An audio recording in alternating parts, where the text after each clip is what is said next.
कृष्णा। तो कुछ connectivity problem चल रही थी, इसलिए हम लोग अभी रीस्टार्ट कर रहे हैं क्लास। तो पुराने वीडियो को हमने निकाल दिया था, अभी हम रीस्टार्ट कर रहे हैं क्लास। तो हम लोग चालू करते हैं। तो ये अभी भी अगर आपको आवाज़ नहीं आ रही है तो हमको मैसेज कर सकते हैं। मोस्टली अभी आवाज़ ठीक ठाक आनी चाहिए, क्योंकि कनेक्टिविटी प्रॉब्लम अभी ठीक ख़त्म हो गई है। ओम ज्ञानतिमिरन्दस्य ज्ञानाञ्जनशलाकया चक्षुरुन्मिलितं येन तस्मै श्रीगुरुवे नमः। श्रीचैतन्यमनोभीष्टं स्थापितं येन भूतले स्वयं रूपकदा मह्यं ददाति स पदान्तिकं। वन्देऽहं श्रीगुरुः श्रीयुतापदकमलं श्रीगुरून् वैष्णवांश्च श्रीरूपं सागरजातां सहगना रघुनाथामितं तं सजीवं साद्वैतं सावधूतं परिजनसहितं कृष्णचैतन्यदेवं श्रीराधाकृष्णपादान् सहगना ललिता श्रीविशाखान्वितांश्च। नमः ओं विष्णुपादाय कृष्णप्रेष्ठाय भूतले श्रीमते भक्तिवेदांत स्वामी नामने। नमस्ते सरस्वते देवे गौरवाणी प्रचारणे निर्विशेषा शून्यवादी पाश्चात्यस्तान्य वाञ्छाकल्पतरुभ्यश्च कृपा सिन्धुभ्येव च पतितानां पावनेभ्यो वैष्णवेभ्यो नमो नमः। नमो महावदन्नाय कृष्ण प्रेम प्रदायते कृष्णाय कृष्ण चैतन्य नामने गौरतुसे नमः। हे कृष्णा करुणा सिंधु दीनबंधु जगत्पते गोपसा गोपिका कंता राधा कंता नमस्ते। तप्तकांचन गौरांगी श्री राधे वृंदावनेश्वरी वृषभानुसुते देवी प्रणमामि हरिप्रिय। नीलाचल निवासाय नित्याय परमात्मने बलभद्र सुभद्राभ्याम जगन्नाथाय ते नमः। जय श्री कृष्ण चैतन्य प्रभु नित्यानंद श्री अद्वैत गदाधर शिवासादि गौर भक्तवृंद। हरे कृष्णा कृष्णा कृष्णा हरे हरे, हरे राम राम राम हरे हरे। हरे कृष्ण। तो पिछली क्लास में हमने 6वें अध्याय के 9वें श्लोक तक चर्चा की थी। आज हम 10वें श्लोक से चालू करते हैं।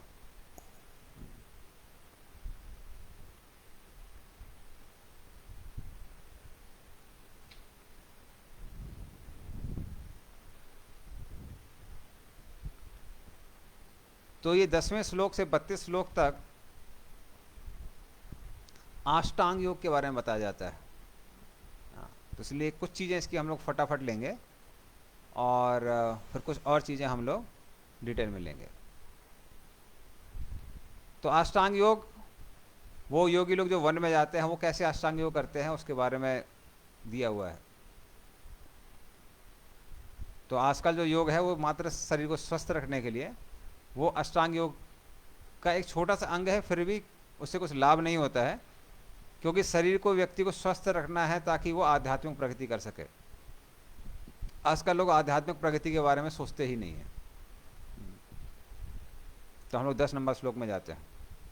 योगी युंजीत सततम आत्मानां रहस्यस्ता एकाकी यत चित्तात्मा निराशीर अपरिग्रह। तो ये प्रैक्टिस के बारे में बताते हैं। तो योगी युंजीत सततम, उसको हमेशा कृष्ण में क्या होना चाहिए, या भगवान विष्णु जो हृदय में है, हमेशा उन पर ध्यान करते रहना चाहिए। तो ध्यान किस पे होना चाहिए? ध्यान भगवान विष्णु पे ही होना चाहिए। ध्यान अवस्थित गतेन मनसा पश्यन्ति यम योगिना। तो जो योगी लोग हैं वो भगवान जो हृदय में विराजमान हैं उन पर ध्यान करते हैं। आजकल बहुत सारे लोग हैं जो योग के नाम पे कहते हैं कि किसी भी गोले पे ध्यान कर लीजिए, या फिर किसी और वस्तु पे ध्यान कीजिए, सूर्य पे ध्यान कीजिए, अपने ऊपर ही ध्यान कीजिए, किसी हीरो हीरोइन पे ध्यान कीजिए, कुछ भी ध्यान बोल देते हैं। तो उसको ध्यान नहीं कहते हैं। ध्यान मतलब किस पर? भगवान विष्णु पर। और अपने आप फेवरेट हीरो और हीरोइन का पोस्टर लगा के सामने बैठे हुए हैं और उस पर ध्यान कर रहे हैं, तो वो कोई योग नहीं है, वो भोग है। तो ध्यान किस पर होना चाहिए? भगवान विष्णु पर होना चाहिए। तो योगी युंजीत सततम आत्मानम रहसी स्थिता। और उसको कहाँ पर रहना चाहिए? रहसी। रहसी मतलब रहस्यमय, या फिर वो स्थान जहाँ पर कोई आता नहीं, निर्जन स्थान पर जाना चाहिए। तो भरे भरे शहर में रहकर कोई योग नहीं कर सकता है। ये कौन बता रहे हैं? कृष्ण बता रहे हैं भगवत गीता में। तो किसी और का मत नहीं है, ये भगवान का ही मत है। तो भगवान क्या बोल रहे हैं? ये अष्टांग योग आपके शहरों में नहीं होता है। ये कहाँ होता है? ये वन में जाकर, जहाँ निर्जन स्थान है वहाँ पर योग किया जा सकता है। तो शहरों में जो योगा सोसाइटी खुली हुई है वो ठीक से फॉलो नहीं कर रही हैं। एकाकी यत चित्तात्मा, तो एकाकी मतलब अकेले रहना है, और चित्त आत्मा अपने मन से सावधान रहना है। क्योंकि अकेले रहने पर भी क्या हो सकता है इंद्रिय तृप्ति की भावनाएं वापस मन में आए। और शहर में रहने की तो बात ही अलग है। तो आप दिन भर जब भोग की वस्तुएं देख रहे हैं और फिर ध्यान के लिए बैठे हुए हैं तो क्या दिखाई देगा? वही दिखाई देगा। हाँ, लोग टीवी सीरियल देख के, मूवी देख के फिर ध्यान में बैठते हैं। तो ध्यान में बैठेंगे तो क्या दिखाई देगा? आपको वही सीन दिखाई देंगे जो अभी आप देख के बैठे हुए हैं। इसलिए वन में जाना चाहिए अगर किसी को योग करना है तो। और निराशीर अपिग्रह, किसी भी भौतिक वस्तु के प्रति आशा नहीं रहनी चाहिए। है तो आप अष्टांग योग नहीं कर सकते। और अपरिग्रह, किसी भी चीज का ऊपर यह नहीं होना चाहिए कि ये मेरा है, तो तेरा मेरा छोड़ना पड़ता है। तेरा मेरा छोड़ने के बाद भी अष्टांग योग कर सकता है। तो हम समझ सकते हैं कि इसलिए गृहस्थ जीवन में रहते हुए, परिवार में रहते हुए, खासकर जो योग की ऊपर की सीढ़ियाँ हैं, जो ध्यान वाली बात आती है, आजकल लोग ध्यान कराते रहते हैं किसी को भी बैठा के, तो जो ध्यान वाली बात आती है तो वो शहर में रहने वाले गृहस्थ के लिए संभव नहीं है। उसको वन में अकेले जाना पड़ता है। हाँ, इसलिए जो लोग बोलते हैं कि नहीं नहीं नहीं आप कहीं भी कर सकते हैं योग, तो वो लोग मूर्ख बना रहे हैं सिर्फ धन कमाने के लिए। और फिर 11 नंबर श्लोक में भगवान बताते हैं कि कैसी स्थिति में जाकर आप अष्टांग योग कर सकते हैं, क्या बेसिक चीजें हैं। शुचो देशे प्रतिष्ठाप्य स्थिरम आसनम आत्मनः नाति उच्छ्रितम नाति नीचम चलीलाजिन कुशोत्तरम। और फिर 12 नंबर श्लोक में बताते हैं तत्रैकाग्रम मना कृत्वा यच्चित्तेन्द्रिय क्रिया उपविश्यासने युञ्जयात् योगम आत्मविशुद्धये। तो शुचय देशे मतलब शुद्ध जगह पर जाना है। तो वो शुद्ध स्थान कौन से हैं? जहाँ पर गोबर लिपा हुआ है, या भगवान का मंदिर है, या फिर वो स्थान जहाँ पर कुछ पाप नहीं हुआ है, उसको शुचोदेशे कहते हैं। तो आजकल शहर में इतने पाप होते रहते हैं, यहाँ शुचोदेशे कहाँ से मिलेगा? बहुत मुश्किल है। प्रतिष्ठाप्य, वहाँ पे अपने आप को स्थित करना है। फिर स्थिरम आसनम आत्मनः, और जो आसन होना चाहिए उस फिर व्यक्ति को उसमें वो स्थिर होना चाहिए, फर्म। फिर क्या करना चाहिए? नाति उच्चरितम नाति नीचम, ना ही बहुत ऊंचा होना चाहिए वो आसन, ना ही नीचा होना चाहिए। चलीलाजिन कुशोत्तरम, तो छल मतलब वो उसके ऊपर क्या होना चाहिए? अजिना, तो उसके ऊपर एक सॉफ्ट कपड़ा होना चाहिए, मुलायम कपड़ा। और फिर उसके ऊपर मृगछाला होनी चाहिए, और उसके ऊपर फिर क्या होना चाहिए? कुश होना चाहिए, कुशोत्तरम, उसके ऊपर कुछ घास होनी चाहिए। तो इतना अरेंजमेंट करना पड़ता है। तत्रैकाग्रम मना कृत्वा, फिर एकाग्रम, उसके बाद व्यक्ति को मन को स्थिर करना है। हाँ, यत चित्र इंद्रिया क्रिया, और इंद्रियों की जो भी क्रियाएं हैं, देखना सुनना, उन सबको कंट्रोल करना पड़ता है। उपवासने उपविश्य आसने युञ्ज्यात्, उसके बाद आसन में बैठकर योगम आत्म विशुद्धये, फिर आत्मा को जो हृदय है उसको शुद्ध करना पड़ता है। तो इसलिए मन को कंट्रोल करना, इंद्रियों को कंट्रोल करना, और ये छोड़ के वन में जाना बहुत आवश्यक है अष्टांग योग के लिए। तो आगे हम देखेंगे, अर्जुन बोलता है ये संभव नहीं है हमारे लिए। तो द्वापर योग में अर्जुन के लिए संभव नहीं था, कलयुग में लोगों के लिए कैसे संभव होगा? और मन को स्थिर करना पड़ता है। तो मन अगर काबू में नहीं है तो व्यक्ति मन को भगवान में कैसे लगाएगा? तो जिन लोगों को बुरी आदतें होती हैं वो तो वैसे भी अष्टांग योग नहीं कर सकते। तो इसलिए हमने बताया बहुत सारे लोग होते हैं जो अपने आप को योग गुरु बोलते हैं, उनको सिगरेट शराब की आदत होती है। तो अगर आपको शराब पीने की आदत है, सिगरेट पीने की आदत है, तो आप योग गुरु कैसे बन सकते हैं? क्योंकि आपका मन काबू में नहीं है, तो आप मन को भगवान में कैसे लगाएंगे? हाँ, आपका मन इतना शक्तिशाली है कि जानबूझ के आपको सिगरेट और शराब के स्वाद की ओर खींच के लेके जाता है। हाँ, तो इसलिए मन कैसा होना चाहिए? कंट्रोल में रहना चाहिए। और फिर आगे क्या लिखा है? समम काय शिरोग्रीवम धार्यन्नचलम स्थिरा संप्रेक्ष नासिकाग्रम स्वम दिशस चानवलोकयन प्रशांतात्मा विगत भीर ब्रह्मचारी वृते स्थिता मना संयम्य मच्चित्तो युक्त आसीत मत्परः। तो ये सारी चीजें लिखी हुई हैं। समम काय शिरा ग्रीवम, मतलब आपका शरीर, सर, और ग्रीवम मतलब गला, धार्यन, तो ये सब के सब कहाँ होना चाहिए? स्ट्रेट लाइन में होना चाहिए, मतलब सीधा बैठना है। टेढ़े मेढ़े बैठ गए तो फिर योग नहीं होगा। धार्यन, सब रुका हुआ होना चाहिए, शरीर को स्थिर रखना है। अचलम, शरीर यहाँ वहाँ हिलना नहीं चाहिए, हिल रहा है तो फिर योग नहीं होगा। स्थिरा। संप्रेक्षे नासिका अग्रम, और देखना होता है, किसकी ओर देखना होता है? तो कुछ लोग बताते हैं नासिका अग्रम का मतलब नाक का जो आगे का भाग है, अग्र भाग है, उसकी ओर देखना होता है। और कुछ बताते हैं कि जो भाव के बीच का जो भाग है उस पर देखना होता है। तो जो भी है, मेन चीज़ है कि उसको स्थिर करना है। हाँ, सोम दिशा चा, तो यहाँ वहाँ नहीं देखना है, सिर्फ इसी तरफ देखना है। अनवलोक्यन, प्रशांत, मतलब यहाँ वहाँ नहीं देखना है। अनवलोक्यन, दिशाओं में इधर उधर नहीं देखना है, इसी भाग पे देखना है, या तो नाक के अग्र भाग पे देखना है या भ्रूमध्य पे देखना है। और प्रशांत, शांत रहना चाहिए व्यक्ति को। तो मन कैसा होना चाहिए? प्रशांत आत्मा, मन शांत होना चाहिए।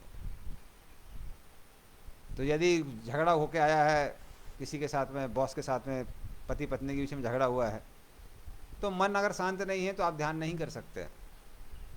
विगत भी, किसी भी तरह के भय से मुक्त होना चाहिए व्यक्ति को। और ब्रह्मचारी व्रते, ब्रह्मचर्य के व्रत का पालन करना चाहिए। मतलब ये गृहस्थ लोगों के लिए बना ही नहीं है ये जो अष्टांग योग है। भक्ति योग कोई भी कर सकता है, भक्ति गृहस्थ भी कर सकता है, लेकिन जो अष्टांग योग है उसके लिए ब्रह्मचारी व्रत का पालन करना पड़ता है। तो इस तरह से आजकल बहुत सारे लोग धोखा देते हैं, स्वयं भी ब्रह्मचर्य के व्रत का पालन नहीं करते हैं और ना ही उनके जो फॉलोअर हैं पालन करते हैं, और कहते हैं कि हम अष्टांग योग कर रहे हैं। तो ये आवश्यक है।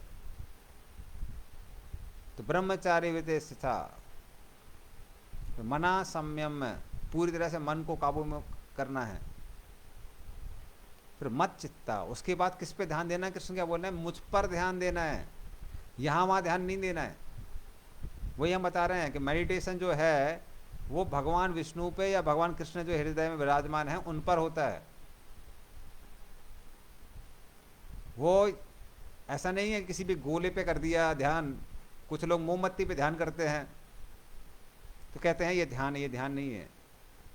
तो ध्यान किस पर होना चाहिए? ध्यान जो भगवान विष्णु या कृष्ण हृदय में विराजमान है उन पर होना चाहिए। तो युक्त आसीत मत पर, तब वो मुझको प्राप्त कर सकता है। क्योंकि जिस तरफ ध्यान जाता है उस तरफ ही वही हमको लक्ष्य मिलता है बाद में। तो यदि आप कृष्ण पर ध्यान देंगे तो कृष्ण की प्राप्ति होगी। अगर अपने फेवरेट हीरो हीरोइन पर ध्यान देंगे तो उन्हीं की गति मिलेगी जहां पर वो जाएंगे। तो अगर आपका हीरो हीरोइन नरक जाने वाला है तो आपको वहीं जाना पड़ेगा। तो इसलिए जिस ओर ध्यान होता है वैसी ही गति प्राप्त होती है।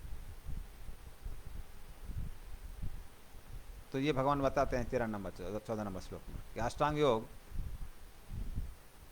तो कम से कम गृहस्थ जीवन में तो संभव नहीं है ये, या तो ब्रह्मचारी या सन्यासी। और फिर उसके बाद में लिखते हैं युञ्जन एवं सदात्मानं योगी नियतमानसा शांतिम निर्वाण परमाम मत संस्थाम अधिगच्छति।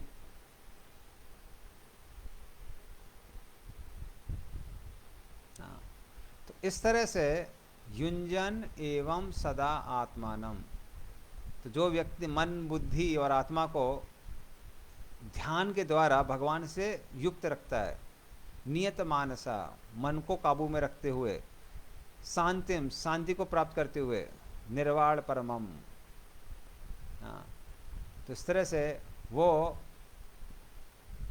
परम निर्वाण, वो परम निर्वाण क्या है? मत संस्थाम, जो भगवान का लोक है, अधिगच्छति, वहां जाता है। तो इस तरह से भगवान के लोक को वो प्राप्त करता है। हाँ, तो उस तरह ध्यान किस पे होना चाहिए? भगवान पे होना चाहिए। तो ये अष्टांग योगी के लिए है, और उसको भगवान का जो रूप हृदय में है उस पर मन को नियंत्रित करके फिर उसको करना पड़ता है। लेकिन यही चीज भक्त के लिए बहुत आसान है। भक्त के लिए आसान कैसे होती है? भगवान की जो विग्रह है, राधा गोविंद, राधा दामोदर, इन पर हम आराम से ध्यान करते हैं और वही लाभ प्राप्त कर सकते हैं जो योगी को वन में प्राप्त होता है। और भगवान की विग्रह पर ध्यान करना बहुत सरल है, बहुत आसान है ना। जबकि जो भगवान हृदय में विराजमान होते हैं उन पर ध्यान करना बहुत कठिन है। इसलिए भक्ति योग है वो बहुत सरल है अष्टांग योग के कंपैरिजन में। तो जैसे हमने बताया, सुचौदे से कहाँ मिलेगा शुद्ध पवित्र स्थान? ना कलकत्ता की नगरी में। या फिर एकांत कहाँ मिलेगा? जहाँ देखिए साउंड पॉल्यूशन है। फिर मन उद्विग्न नहीं होना चाहिए। तो जहाँ जाइए थोड़ा थोड़ा झगड़ा कुछ ना कुछ होता रहता है, पॉलिटिक्स होती रहती है, कहाँ से शांति मिलेगी? तो इसलिए अष्टांग योग कलयुग वासियों के लिए नहीं बना हुआ है। और आगे भगवान 16 नंबर श्लोक में बताते हैं, नाति अस्नतस्तु अतु योगो अस्ति ना चैकांतम अनश्नता ना चाति स्वप्नशीलस्य जागृतो नैव च अर्जुन। और फिर वो भगवान बोलते हैं और भी नियम है योग के। क्या नियम है अष्टांग योग के? व्यक्ति को बहुत ज्यादा नहीं खाना चाहिए, बहुत कम नहीं खाना चाहिए। नाति अस्नतस्तु योगो, ना अति ना कम, ना बहुत ज्यादा ना बहुत कम। फिर व्यक्ति को ना बहुत कम सोना चाहिए ना बहुत ज्यादा सोना चाहिए। तो खाना सोना ये दोनों कैसे होने चाहिए? ये रेगुलेट होने चाहिए। तो इसको हम भक्ति में भी अप्लाई कर सकते हैं। अगर हम लोग समय पे खा रहे हैं, शेड्यूल के हिसाब से खा रहे हैं, ना कम सो रहे हैं ना ज़्यादा सो रहे हैं, तो उससे क्या होता है? मन शांत रहता है और शरीर भी स्वस्थ रहता है। तो अगर शरीर स्वस्थ है, मन स्वस्थ है, तो भक्ति करना भी आसान हो जाता है। हाँ, तो ये जो प्रिंसिपल है ये हम भक्ति में भी लागू कर सकते हैं। तो ये भक्ति में भी संभव है। फिर आगे देखते हैं 17 नंबर श्लोक, युक्ताहार विहारस्य युक्त चेष्टस्य कर्मसु युक्त स्वप्नावबोधस्य योगो भवति दुःखः। तो अगर कोई युक्त आहार, आहार खाने में, विहार घूमने घामने में, विहार करने में, युक्त चेष्टस्य, चेष्टस्य मतलब चेष्टा करना। किसमें चेष्टा करना? कर्मसु, जो भी हमारी ड्यूटी है उसको करने में कैसा रहता है? युक्त रहता है। और कैसे? स्वप्न अवबोध से, सोने में जागने में, इन सब चीजों में जो व्यक्ति बैलेंस रहता है तो योगो भवति दुःखः, तो ये दुख है वो खत्म हो जाता है। तो रेगुलेशन एक ऐसी चीज है जिसको हम अपने जीवन में फॉलो कर सकते हैं। तो समय पे खाना, समय पे सोना, उचित विहार करना, अपनी ड्यूटी ठीक से करना, तो ये सारी चीजें व्यक्ति अगर करेगा तो क्या होगा? शरीर स्वस्थ रहेगा और मन भी स्वस्थ रहेगा। तो ये हम लोग जो प्रिंसिपल अष्टांग योग के हैं वो अपने जीवन में उसको हम फॉलो कर सकते हैं। तो 17 नंबर श्लोक में दिया हुआ है।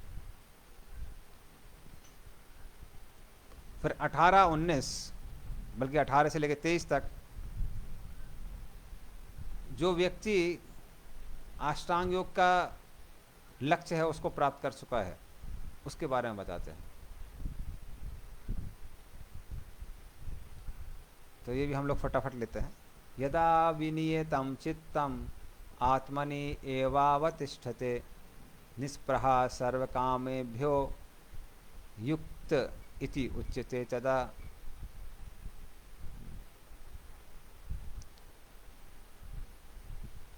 तो जब योगी क्या करता है, यदा विनियतम चित्तम, विनियतम का मतलब है डिसिप्लिन, अपने डिसिप्लिन द्वारा मन को और मन की क्रियाओं को कैसा करता है, डिसिप्लिन करता है आत्मनि, और किस में लगाता है, आध्यात्मिक कार्यों में लगाता है।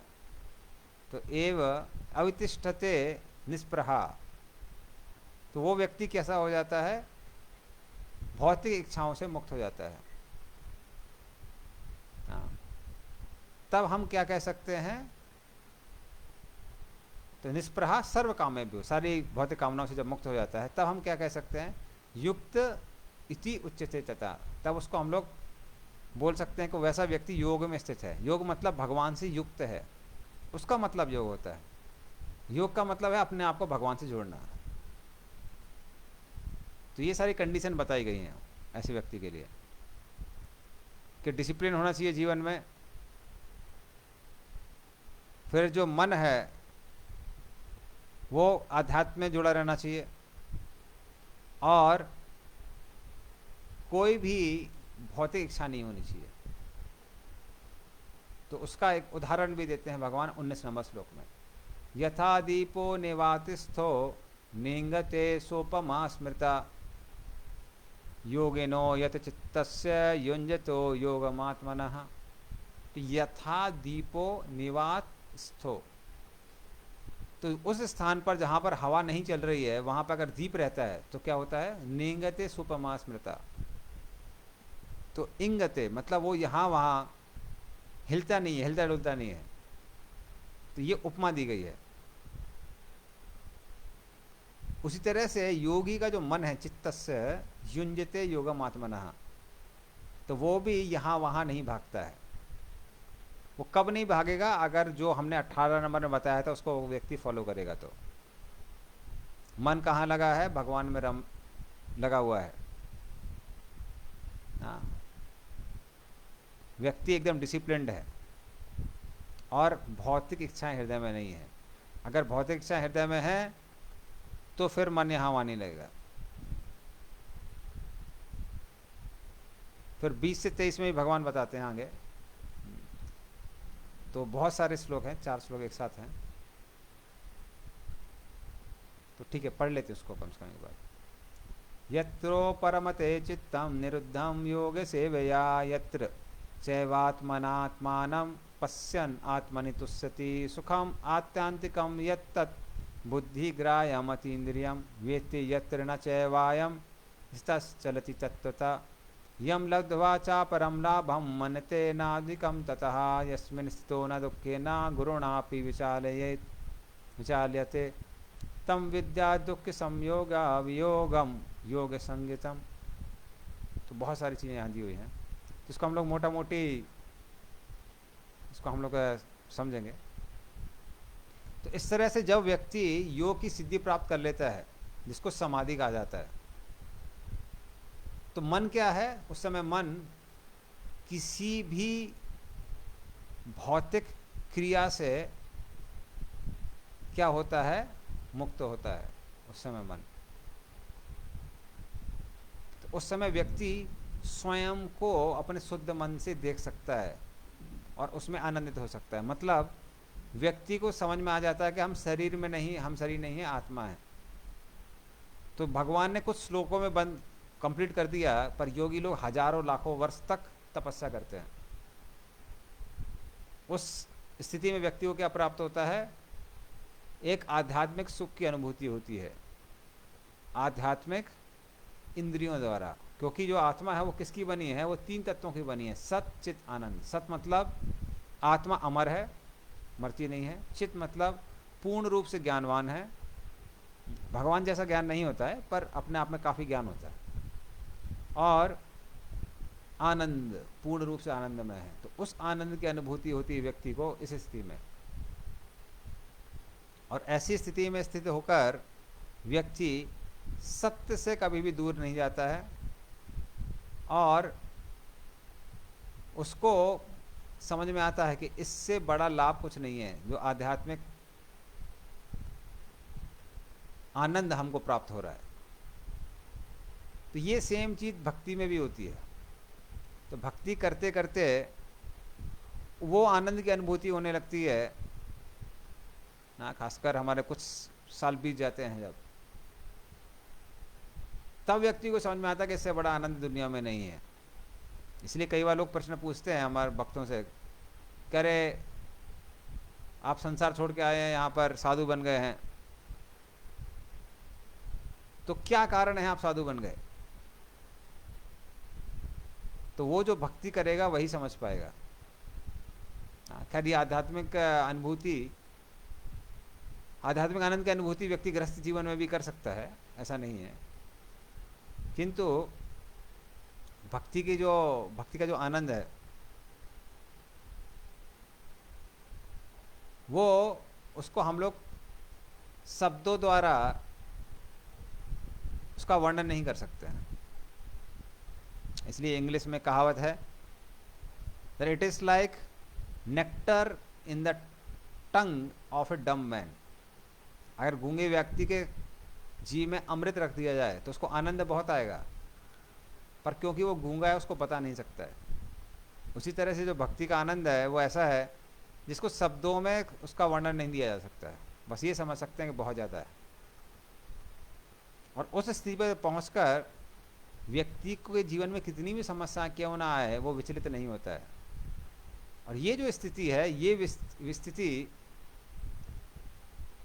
वो वास्तविक स्थिति है जब व्यक्ति हर तरह के क्लेश से मुक्त हो जाता है, हर तरह के भौतिक क्लेश से मुक्त हो जाता है।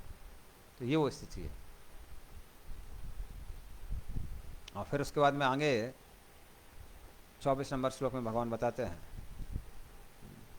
तो 24 से 32 तक बताते हैं भगवान कि कैसे व्यक्ति परमात्मा जो है उनको प्राप्त कर सकता है इस स्थिति को प्राप्त होकर। देखिए आनंद तो आपको मिल गया, तो ये आपको समझ में आ गया हम शरीर नहीं आत्मा है, लेकिन अभी भगवान के दर्शन नहीं हुए। जो परमात्मा हृदय में विराजमान है उनके दर्शन नहीं हुए, उनका साक्षात्कार नहीं हुआ है।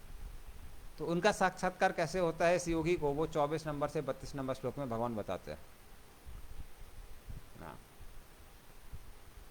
तो 24 नंबर में बताते हैं, सा निश्चयेन योक्तव्यो योगो अनिर्विण्य चेतसा संकल्प प्रभवाम कामां त्यक्त्वा सर्वान् अशेषता मनसेवेन्द्रिये ग्रामं विनियम्य समन्ततः। तो सा निश्चयन मतलब निश्चय के साथ, पूर्ण दृढ़ता के साथ, दृढ़ निश्चय के साथ, योक्तव्या योगा, तो इस योग का पूरी दृढ़ता के साथ पालन करता है जो व्यक्ति, अनिर्विण्य चेतसा, बिना यहाँ वहाँ लक्ष्य से भ्रष्ट होते हुए, तो लक्ष्य भ्रष्ट नहीं होता ऐसा व्यक्ति। संकल्प प्रभवान कामान, तो जो भी भौतिक कामनाओं के कारण संकल्प मन में आते हैं कि ये एंजॉय करेंगे वो एंजॉय करेंगे, तो वो भी संकल्प हैं एंजॉय करने के। त्यक्त्वा सर्वान् अशेषता, उस तरह से वो व्यक्ति उन सबसे पूर्ण रूप से मुक्त होता है। फिर मनसा एव इंद्रिय ग्रामम विनम्य समन्ततः, तो इस तरह से सब समस्त कामनाओं से मुक्त हुए होकर व्यक्ति इंद्रिय और मन को काबू में करता है। तो इस तरह से वो व्यक्ति आगे बढ़ता है, मन को काबू करते हुए, इंद्रियों को काबू करते हुए। शनै शनैर उपरमे बुद्धिया धृति गृहीतया आत्मसंस्थम मना कृत्वा न किंचित अपि चिंतयेत।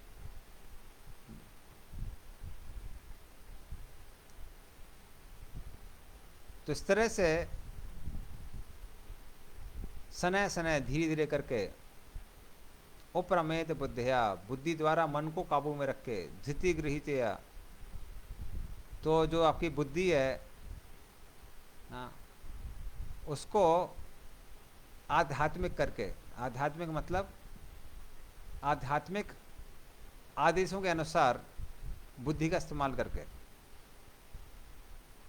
आत्मस्थम समस्थम, तो उस तरह से व्यक्ति को मन को काबू में करके क्या करना चाहिए, भगवान में लगाना चाहिए और कुछ और चीज के बारे में नहीं सोचना चाहिए।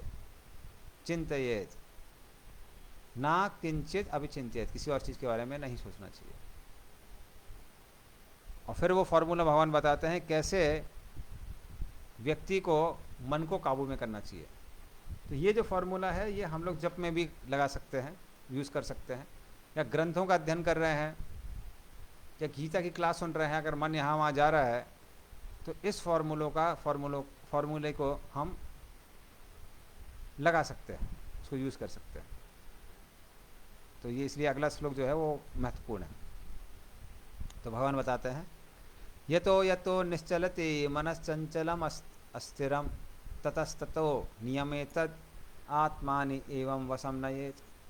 तो यतो निश्चलति मनश्चंचल अस्थिरम, तो भगवान बोलते हैं मन जो है वो साधारणतः कैसा होता है, चंचल होता है और अस्थिर होता है।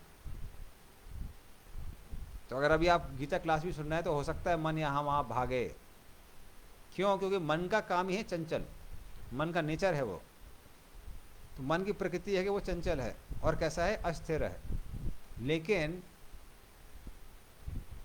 कंसंट्रेशन या मेडिटेशन का मतलब क्या होता है, ततस ततस नियमेतद, नियम पूर्वक जहाँ जहाँ मन भाग रहा है उससे उसको पकड़ना है और आत्मानि एव वशम नयेत, और अपने वश में करना है उसको।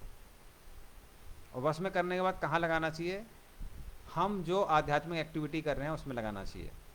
तो अगर आप गीता क्लास सुन रहे हैं तो गीता में लगाइए, जो भी हम बोल रहे हैं उस पर। अगर आप जप कर रहे हैं तो जप की जो ध्वनि है उसमें लगाइए। अगर आप गीता भागवत पढ़ रहे हैं तो मन यहाँ वहाँ भाग रहा है, वापस गीता भागवत में लगाइए। इस तरह से मन को बार बार काबू करके आध्यात्मिक चीज़ पे लगाना चाहिए, वरना मन कभी काबू में नहीं आएगा। और यदि मन काबू में आ गया तो क्या होता है, वो 27 नंबर श्लोक में भगवान बताते हैं। प्रशांत मनसम ह्येनं योगिनं सुखम उत्तमम उपैति शांत रजसम ब्रह्म भूतम अकल्मषम। प्रशांत मनसम, तो भगवान बोलते हैं जब मन मुझ में लग जाता है और उसकी वजह से क्या हो जाता है, शांत हो जाता है, तब व्यक्ति को क्या प्राप्त होता है, सुखम उत्तमम, उत्तम सुख की प्राप्ति होती है। तो जिस जगह पर मन लगा हुआ है उस जगह से हम प्रभावित होते हैं। तो यानी मन उस जगह पर लगा हुआ है जो दुख देने वाली है, तो हमको क्या मिलेगा, दुख मिलेगा। सिंपल चीज है।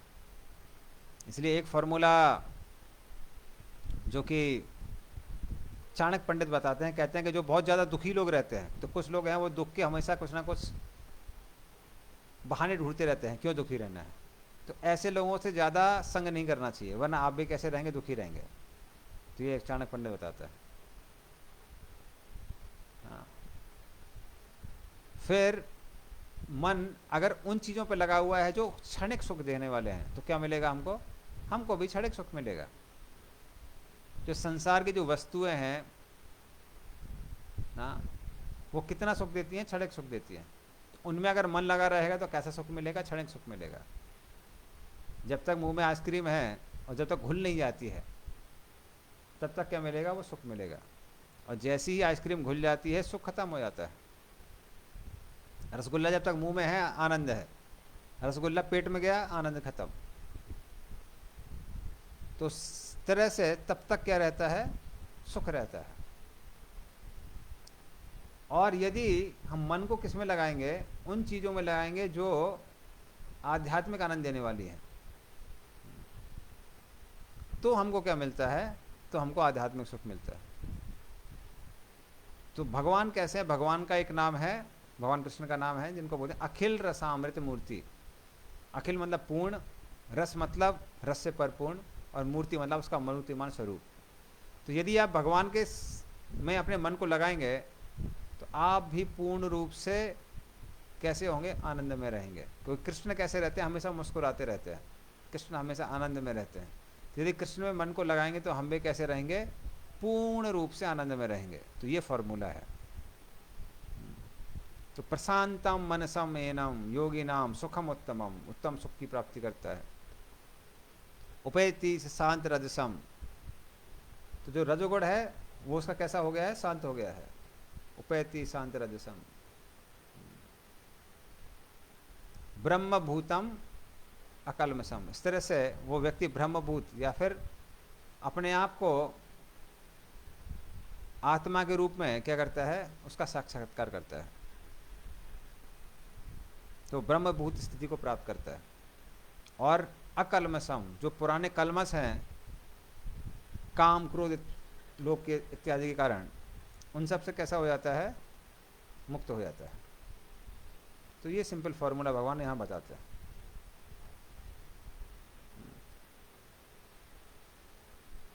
और फिर हम लोग जाएंगे 28 नंबर श्लोक में।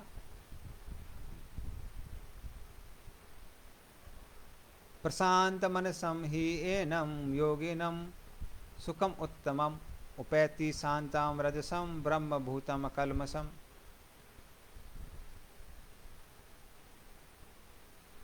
ओके, ये हो गया, सॉरी 27 हो गया। 28 नंबर। युंजन एवं सदात्मानं योगी विगत कल्मषः सुखेन ब्रह्म संपर्शम अत्यंतम सुखम अश्नुते। तो युंजम एवं सदा आत्मानम, इस तरह से जो ये आत्म साक्षात्कार प्राप्त किया हुआ जो योगी है, वो हमेशा योग की पद्धति में संलग्न रहता है। पूर्ण रूप से जो भौतिक कलमश हैं, विगत कलमशः, उनसे मुक्त रहता है। और सुखेना ब्रह्म संपर्शम, और भगवान के संपर्क में आने के कारण कैसा रहता है, हमेशा सुखी रहता है। और कैसा सुख प्राप्त करता है, अत्यंतम सुखम अश्नुते, जो परम सुख है उसकी अनुभूति करता है। तो भौतिक जगत के जो सुख हैं वो बहुत क्षणिक हैं। तो कहते हैं भौतिक पदार्थों के जो सुख हैं,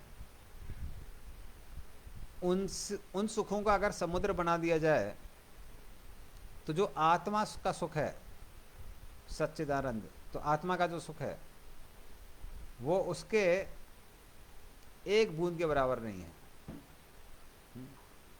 तो उसका एक बूंद भी आप आत्मा के सुख की लेंगे तो फिर क्या होगा, तो ये भौतिक सुखों के संपूर्ण समुद्र से भी ज़्यादा होगा। और यदि भगवान की भक्ति करने से जो सुख प्राप्त होता है, खासकर जब भगवान का साक्षात्कार हो जाता है, उस समय जो हमको आनंद प्राप्त होता है, तो उसकी एक बूंद आत्मानंद, जो आत्मा में आनंद होता है, उसके सारे समुद्र से भी ज़्यादा कैसा है, बड़ा है। हाँ, तो उससे पूरा बड़ा है। तो ये भगवान क्या करते हैं, ये बताते हैं। तो ये शास्त्रों में बताया हुआ है। तो इस तरह से जब व्यक्ति भगवान के संपर्क में आता है, तब उसको सबसे ऊंचा सुख प्राप्त होता है। तो इस तरह से हमने बताया इंद्रियों का सुख। वैसे इंद्रियों के जो भौतिक सुख है, भौतिक सुखों में भी श्रेणी होती है। तो सबसे जो बेसिक लेवल का सुख है वो हमको इंद्रियों से प्राप्त होता है। जैसे अच्छा खाने से, अच्छा सोने से, या संभोग करने से जो लोगों को सुख प्राप्त होता है, उनसे ऊंचा जो सुख है वो है मानसिक सुख। जो कवियों को प्राप्त होता है, तो वो मानसिक सुख है। उससे जो ऊंचा सुख होता है वो सुख है बुद्धि का सुख, जो लोगों को पजल सॉल्व करने में या फिर रिसर्च करने में मिलता है। उससे ऊंचा जो सुख होता है वो है अहंकार का सुख। हाँ, तो अपने अहंकार का प्रदर्शन करने से जो सुख प्राप्त होता है वो ज़्यादा ऊंचा है। उससे ऊंचा जो सुख होता है हमने बताया वो कौन सा है, वो आत्मा का सुख, जब हमको साक्षात्कार हो जाता है कि हम शरीर नहीं आत्मा है। और उससे भी जो ऊंचा सुख है, सबसे ऊंचा जो सुख है वो सुख है भक्ति का सुख, जब हम भगवान का साक्षात्कार कर लेते हैं, जब भगवान हमको सामने सामने दिखाई देते हैं, भगवान की सेवा करने से जो सुख मिलता है वो सुख सबसे ऊंचा सुख है। तो इस तरह से अलग अलग श्रेणी के सुख हैं, वो हमारे ग्रंथों में बताए गए। तो फिर 29 और 30 में भगवान बताते हैं कि ऐसा जो परमात्मावादी है उसकी दृष्टि कैसी है।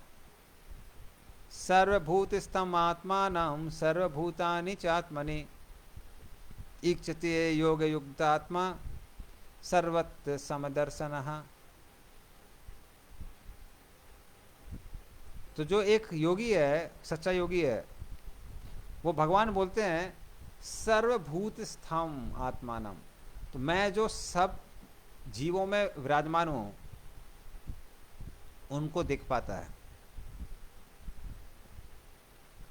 हाँ, और हर किसी को मेरे अंदर देखता है। तो जो क्षीरोदक विष्णु हैं वो हर किसी के हृदय में विराजमान है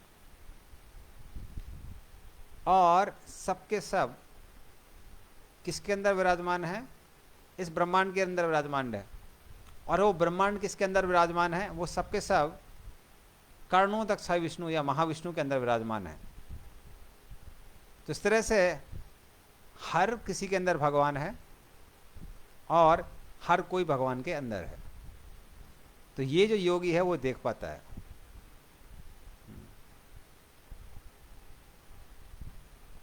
और बल्कि ऐसा व्यक्ति सर्वत्र समदर्शन, वो भगवान को हर जगह देखता है, इसलिए हर चीज को समान रूप से देखता है। कैसे हर चीज जो है वो भगवान की ही सृष्टि है। ऐसा व्यक्ति जो मुझे हर जगह देख सकता है, उसके लिए मैं उसको कैसे देखता हूं, ये भगवान 30 नंबर श्लोक में बताते हैं। यो माम पश्यति सर्वत्र सर्वम चा मयि पश्यति तस्याहम न प्रणश्यामि सा चा मे न प्रणश्यति। तो जो यो माम पश्यति सर्वत्र, जो मुझे हर जगह देख पाता है, सर्वम चा मयि पश्यति, और हर चीज को मेरे अंदर देखता है, तो तस्साहम न प्रणश्यामि, उसके लिए मैं कभी भी नष्ट नहीं होता हूं, कभी अदृश्य नहीं होता हूं, और ना ही वो मेरे लिए कभी भी अदृश्य होता है। तो ऐसे व्यक्ति का हमेशा मैं चिंतन में रहता हूं और वो हमेशा मेरे चिंतन में रहता है। हम दोनों एक दूसरे के साथ में हैं। हाँ, तो ये भगवान बताते हैं, इस तरह से उसकी तारीफ करते हैं। और फिर 31 और 32 श्लोक में भगवान बताते हैं हाँ, कि ऐसे व्यक्ति कार्य कौन से होते हैं, जो जिसने भगवान का साक्षात्कार कर लिया है। 31 में बताते हैं सर्वभूत स्थितम यो माम भजति एकत्वम आस्थिता सर्वथा वर्तमानोपि स योगी मयि वर्तते।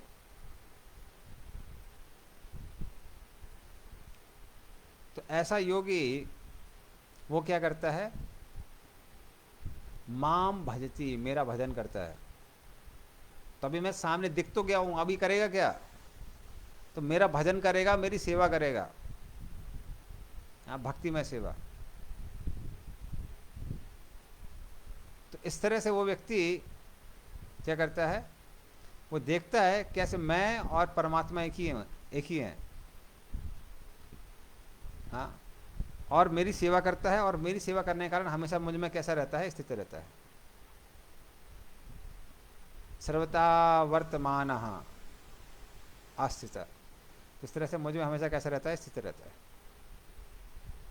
फिर वो बताते हैं भगवान आत्मोपम्येन सर्वत्र समम पश्यति अर्जुन सुखम या यदि वा दुखम स योगी परमो मतः। आत्म उपयमे सर्वत्र।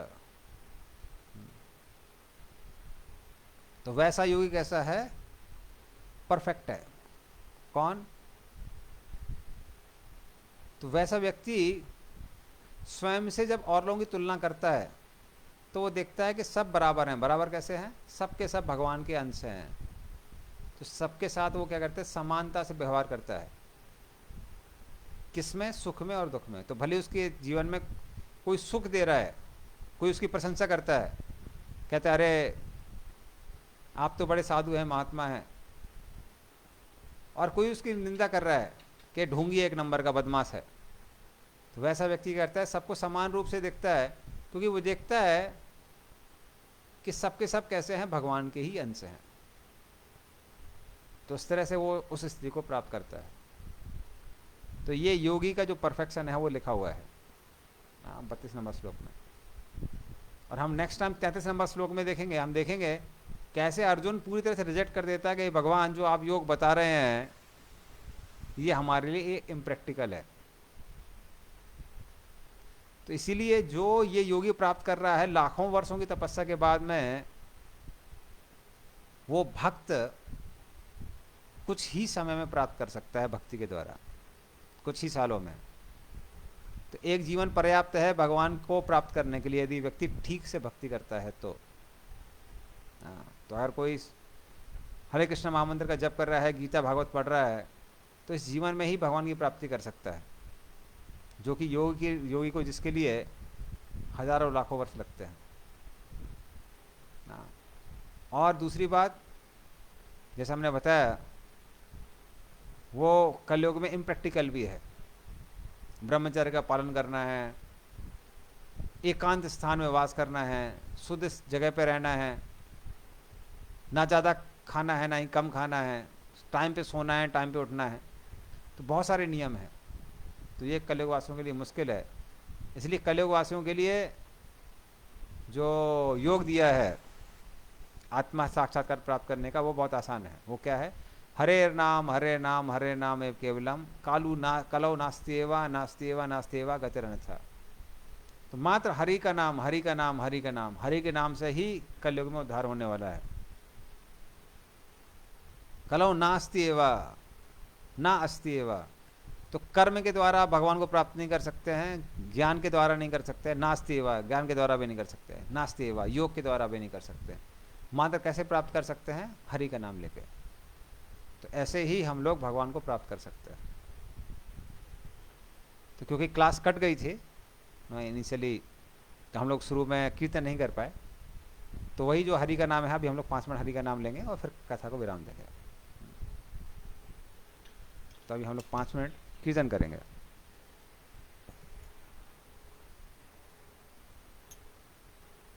नमो मुषुपादाय कृष्ण प्रेषा भूतले श्रीमते भक्ति वेदांत स्वामी नामे नमस्ते सरस्वती देवे गौरवाणी प्रचारणे निर्विशेष श्रीमती पासाद स्थान। जय श्री कृष्ण चैतन्य प्रभु नित्यानंद श्री अद्वैत गदाधर शिवासादि गौर भक्तवृंद। हरे कृष्णा कृष्णा कृष्णा हरे हरे, हरे राम राम राम हरे हरे, हरे कृष्णा कृष्णा कृष्णा हरे हरे, हरे राम राम राम हरे हरे, हरे कृष्णा कृष्णा कृष्णा हरे हरे, हरे राम राम राम हरे हरे, हरे कृष्णा कृष्णा कृष्णा हरे हरे, हरे राम राम राम हरे हरे,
कृष्णा हरे कृष्णा कृष्णा कृष्णा हरे हरे हरे राम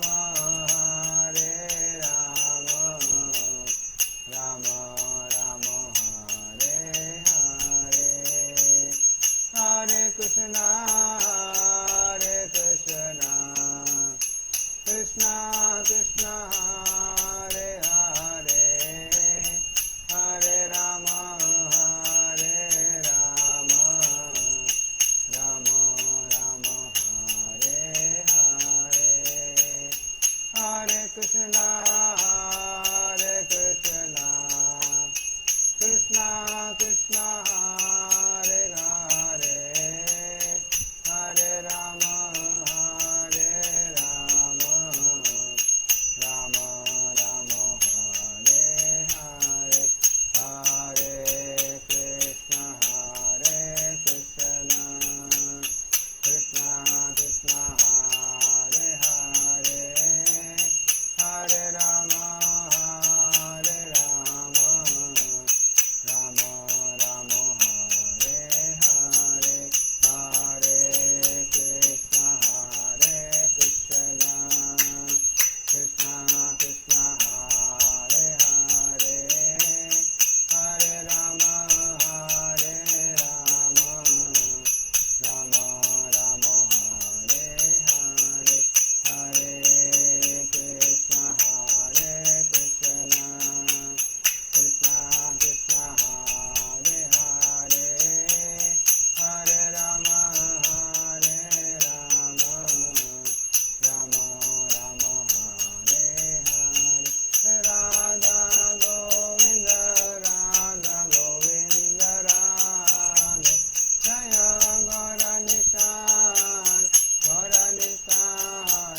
गौर निताय जय गौर निताय जगन्नाथ बलदेवा जय सुभद्रा जय जय प्रभुपाद जय शील प्रभुपाद नित्य गौर हरि बोल नित्य गौर हरि बोल। प्रणाम संकीर्तन की जय, श्री गोपाल की जय, श्रीमद् भगवद गीता की जय, कृष्ण भगवान की जय, जय गौतम हरे हरि बोल।